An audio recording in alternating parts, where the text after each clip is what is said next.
사무엘하 16장 5절에서 14절까지 말씀입니다. 하나님의 말씀입니다. 한 단어 한 문장 눈으로 보시고 또 귀로 또 들으시고 또 입술로 낭독하면서 하나님께서 주시는 말씀 저희들이 받도록 하겠습니다. 5절부터 14절 말씀 한 절씩 교독하시고 마지막 14절은 함께 낭독하겠습니다. 하나님의 말씀입니다. 다윗 왕이 바후림의 이름에 거기서 사울의 친족 한 사람이 나오니 게라의 아들이요 이름은 시므이라. 그가 나오면서 계속하여 저주하고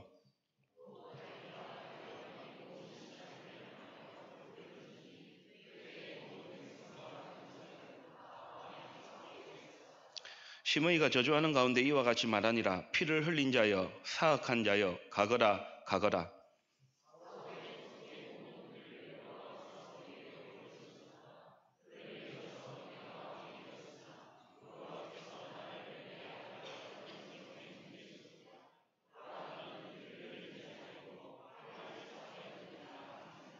스루야의 아들 아비새가 왕께 여짜오되 이 죽은 개가 어찌 내 주 왕을 저주하리이까. 청하건대 내가 건너가서 그의 머리를 베게 하소서 하니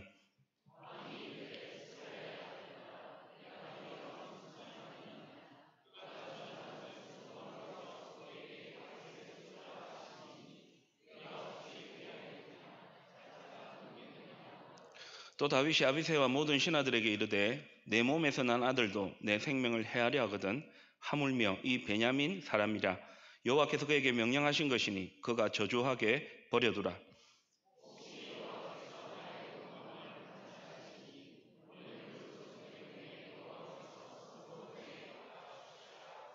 다윗과 그의 추종자들이 길을 갈 때에 시므이는 산 비틀로 따라가면서 저주하고 그를 향하여 돌을 던지며 먼지를 날리더라.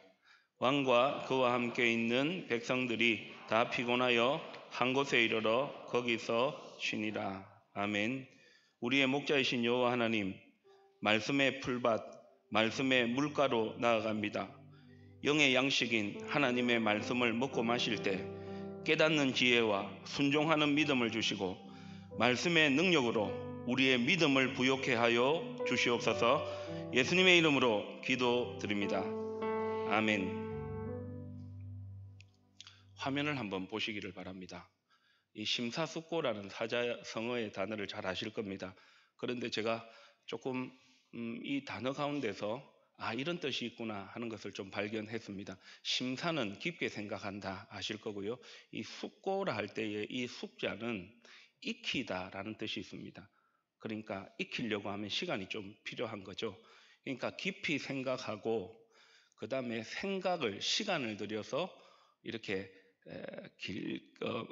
생각을 익히는 것이죠. 그래서 이것은 단순히 깊이 생각하다라는 의미가 아니고 깊이 잘 생각하는 것, 그리고 깊이 잘 생각해서 행동하는 것, 이것을 심사숙고를 합니다. 그래서 우유부단하다, 결정을 내리지 못하다라는 뜻이 아니고요. 고민만 하다, 생각만 하고 있다는 것이 아니고 이 심사숙고라는 단어는 어떤 일이 있을 때 섣불리 판단하지 않고 잘 생각하여서 깊이 생각한다. 좋은 판단, 그런 의미가 있는 것 같습니다. 오늘 본문에는 눈앞에 일어난 현실 앞에서 심사숙고한 한 사람이 나옵니다. 그는 다윗입니다. 이 다윗의 심사숙고에는 하나님을 향한 신앙 고백이 담겨 있습니다. 다윗의 심사숙고, 우리에게 가르쳐주는 신앙 고백은 무엇일까요? 두 가지로 살펴보겠습니다. 첫 번째, 다윗의 심사숙고는 먼저 하나님을 생각하다입니다. 왕이었던 다윗은 셋째 아들 압살롬이 반란을 일으켜서 신하들과 함께 급하게 피신하고 도망하고 있었습니다. 그래서 도착한 곳이 바후림이라는 곳이었습니다. 이 다른 사람도 아닌 아들이 반란을 일으켰으니 이 왕 다윗이 얼마나 고통스럽고 힘들었겠습니까? 그런 상황 가운데 피신을 해서 도망을 해서 도착한 곳이 바후림인데 그곳에서 이 사울 왕의 친족이었던 게라의 아들 이 시므이가 이 다윗 왕과 신하들을 계속해서 따라오면서 저주를 퍼붓고 돌을 던집니다. 오늘 본문 7절 말씀을 한번 보십시오. 시므이가 저주하는 가운데 이와 같이 말하니라. 피를 흘린 자여, 사악한 자여, 가거라, 가거라. 이 시므이는 이 사울 왕과 같은 베냐민 지파였고 아마 친족이었던 것 같습니다. 그러니까 다윗이 사울과 그의 세 아들을 죽이고 왕권을 찬탈했다. 그래서 우리 가문이 무너졌다. 그렇게 생각했던 것 같습니다. 그런데 이것은 사실이 아닙니다. 사무엘상 31장에 보면 사울은 블레셋과의 전투에서 패하고 난 다음에 스스로 자살을 합니다. 거기서 세 아들도 죽게 되는 것이죠. 그리고 사무엘하 1장에 보면 다윗은 이 사울과 그의 아들 요나단을 비롯한 이 세 아들이 죽었다는 소식을 듣고 애가를 지어가지고 슬프며 그 노래를 부르는 것이죠. 여러분 아시는 것처럼 이 사울의 아들 요나단과 이 다윗은 여인의 사랑보다 예전에 개역 한글 성경 보시면 더 성하였다. 남녀가 서로 사랑하는 것보다 이 남자와 남자로서 이 그 우정, 그 사랑이 너무너무 컸었다. 그렇게 성경은 표현하고 있죠. 그러니까 이 시므이의 다윗을 향한 저주는 잘못된 것입니다. 이렇게 이 기름 부은 왕을 향하여서 돌을 던지고 저주하고 하니까 이 다윗의 신하였던 아비새가 가만히 있었으면 안 되겠죠. 그래서 9절 말씀 보십시오. 다윗 왕에게 내가 가서 시므이의 머리를 베게 하소서. 제가 저를 죽여버리겠습니다. 그런데 이 말을 다윗이 듣고 난 다음에 섣불리 행동하고 섣불리 판단하지 않습니다.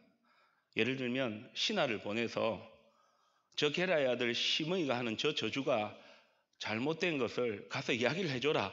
그렇게 하지 않습니다. 아비새가 그의 머리를 제가 베겠습니다 할 때 아비새 너 가서 그의 머리를 베고 와 죽여버려. 그렇게 하지 않았습니다. 다윗은 그 짧은 순간이었지만 아비새에게 이렇게 말을 전합니다. 11절 말씀인데요. 11절 말씀은 여러분이 한번 읽어주시기 바랍니다.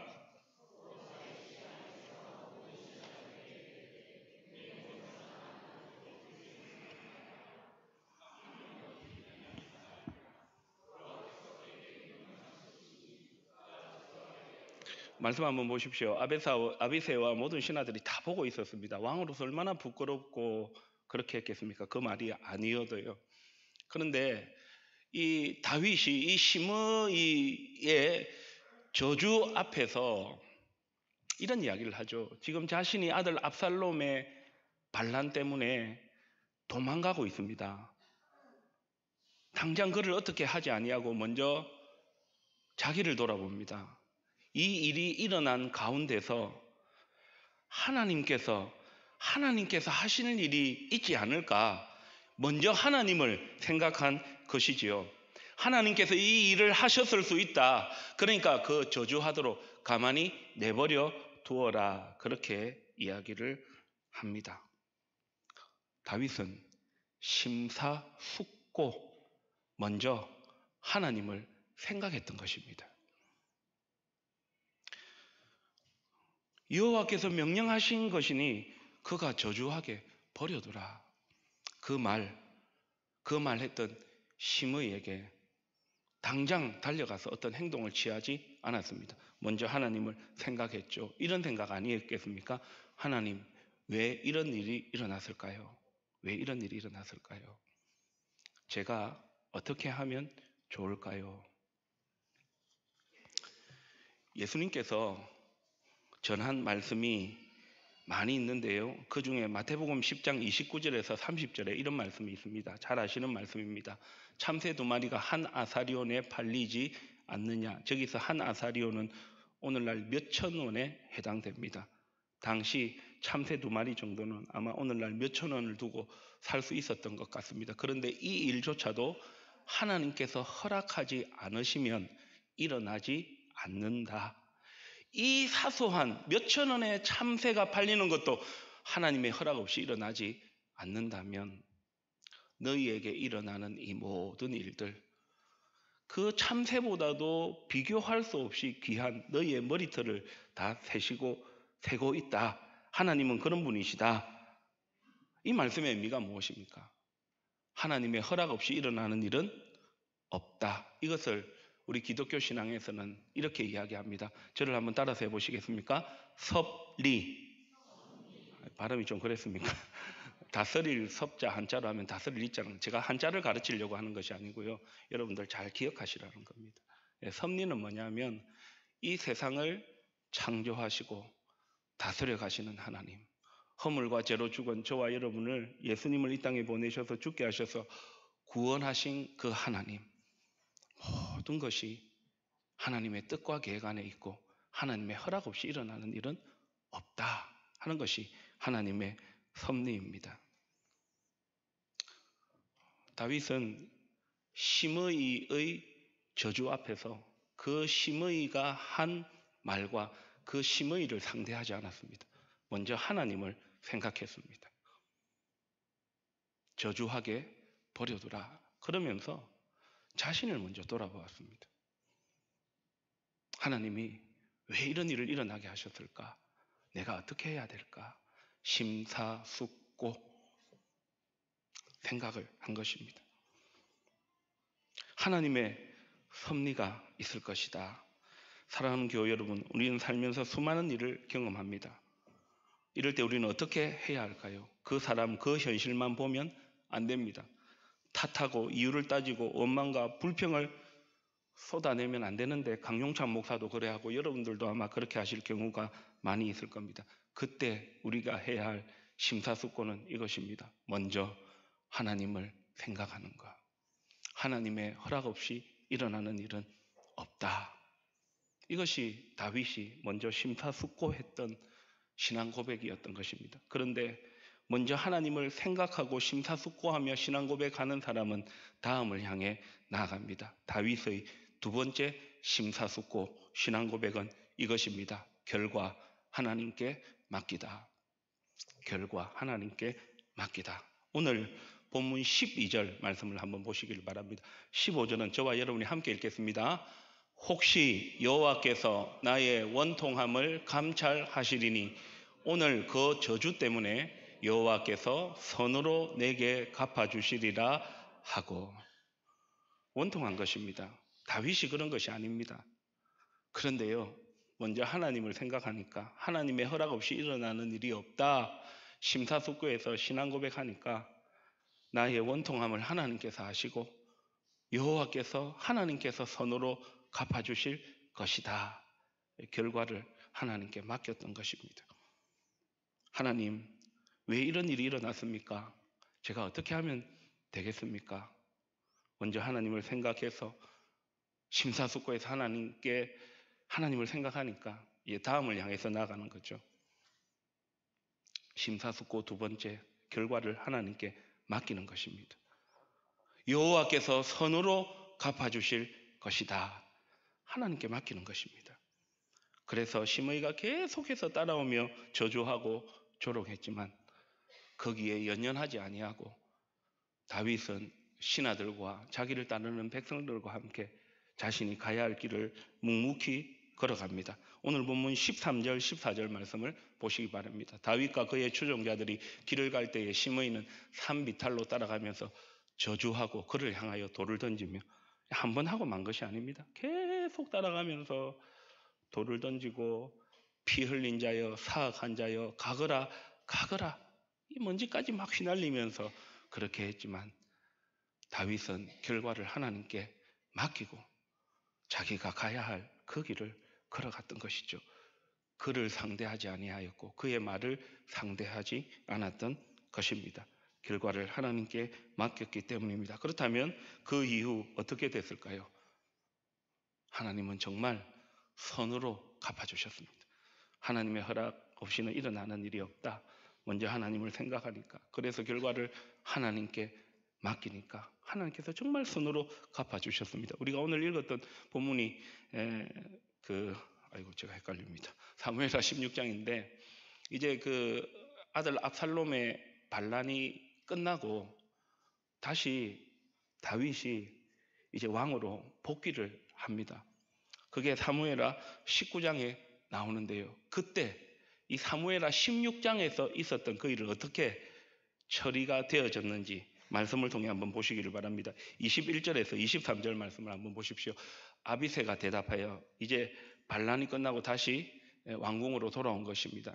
시므이가 여호와의 기름 부으신 자를 저주하였으니 죽어야 마땅합니다. 이제 시므이 저거 불러다가 당장 죽여야 합니다.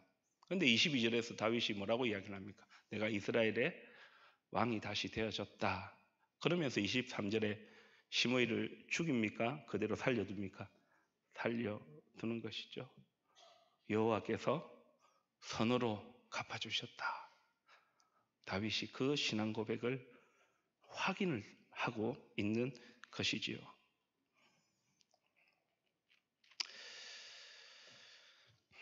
사랑하는 여러분, 최근 사랑과의 관계 때문에 혹시나 어려운 일을 겪습니까? 혹시 안 일어났으면 좋겠는데 일어난 그 일들로 인하여서 힘드십니까? 큰 문제 앞에서 왜 이런 일이 나에게 일어났을까?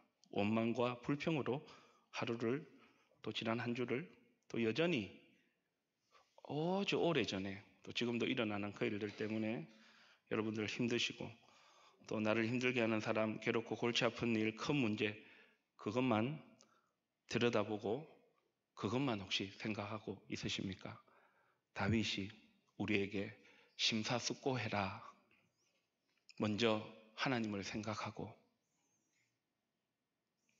나에게 왜 이런 일이 일어났을까? 내가 하나님 앞에서 어떻게 해야 할까? 그렇게 심사숙고하시면 결과를 하나님께 맡깁니다. 여호와께서 나의 원통함을 감찰하시고 선으로 갚아주실 것이다. 그 신앙 고백을 다윗이 우리에게 전하고 있습니다. 설교를 준비하다가 제가 이번 한 주 이렇게 묵상하고 있었던 말씀이 있었습니다. 그 말씀이 오늘 설교와 연결이 된다 생각이 났습니다. 시편 8편 4절 말씀 한번 보십시오.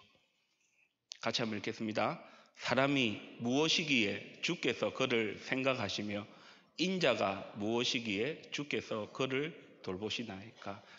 다윗이 먼저 하나님을 생각하고 다윗이 결과를 하나님께 맡긴 것 같지만 하나님께서 다윗을 생각하시고 하나님께서 다윗을 돌보아 주신 것이지요. 여러분, 이 다윗의 하나님이 저와 여러분의 하나님이신 줄 믿습니다. 오늘 추석이어서 설교를 좀 빨리 마치려고 합니다. 이제 말씀을 마치겠습니다. 저는 목사로서 설교도 해야 되고 교회도 목양해야 되지만 목사인 제가 하나님 앞에서 신앙생활을 참 잘해야 된다고 생각을 합니다. 목사이기 전에 성도이기 때문입니다. 저는 신앙생활에 여러 이제 말씀도 있고 기도도 있는데요. 저는 찬양을 참 좋아합니다. 왜냐하면 그 하나님의 진리의 말씀을 이 찬양을 작사한 이 작사가가 삶으로 살아내면서 하나님 앞에 신앙 고백을 글로 줬고 그것을 음악에 담아서 하나님께 영광 돌리는 게 찬양이거든요. 그래서 제가 설교를 마무리하면서 이 찬양이 떠올랐습니다. 소원이라는 찬양인데요. 그중 가사의 일부입니다.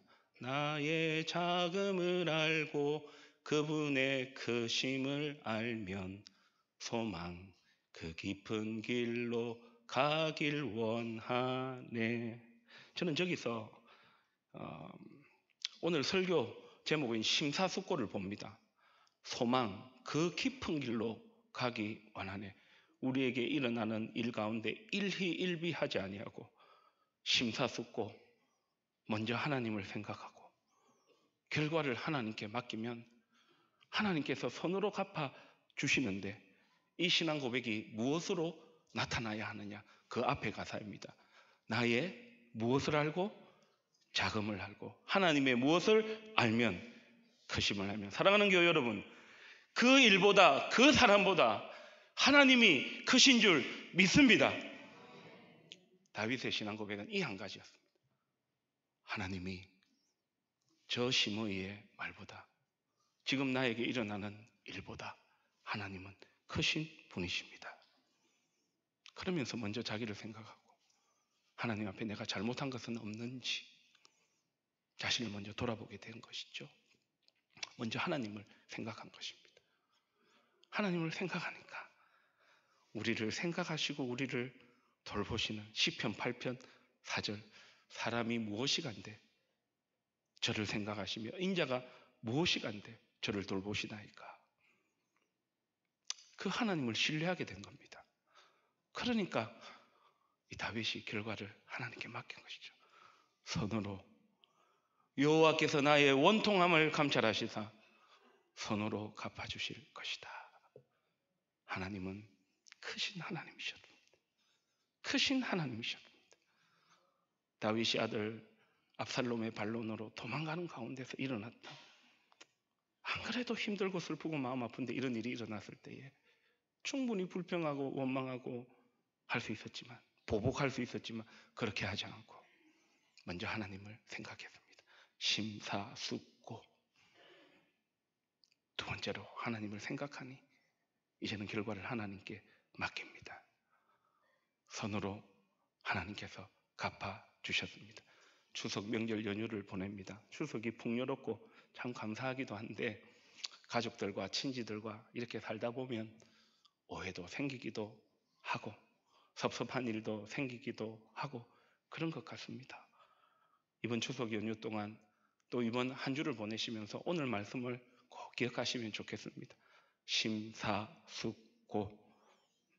먼저 하나님을 생각하고 결과를 하나님께 맡기면서 그렇게 좀 넉넉하고 부요한 믿음의 사람으로 가족들 만나시고 친지들 만나시고 여러분의 삶의 여정, 믿음의 여정을 걸어가면서 당장 눈앞에 보이는 그 일, 그 사람에 너무 매이지 마시고 하나님은 크신 하나님이시다. 그 일보다 그 사람보다 더 크신 하나님이시다. 하나님의 허락 없이 일어나는 일은 없다. 선으로 갚아주실 것이다. 여러분 이 신앙 고백 붙잡고 이번 추석 연휴를 좀 넉넉하게 부요하게 보내시고 또 믿음의 여정을 심사숙고하며 사시기를 주님의 이름으로 축복합니다.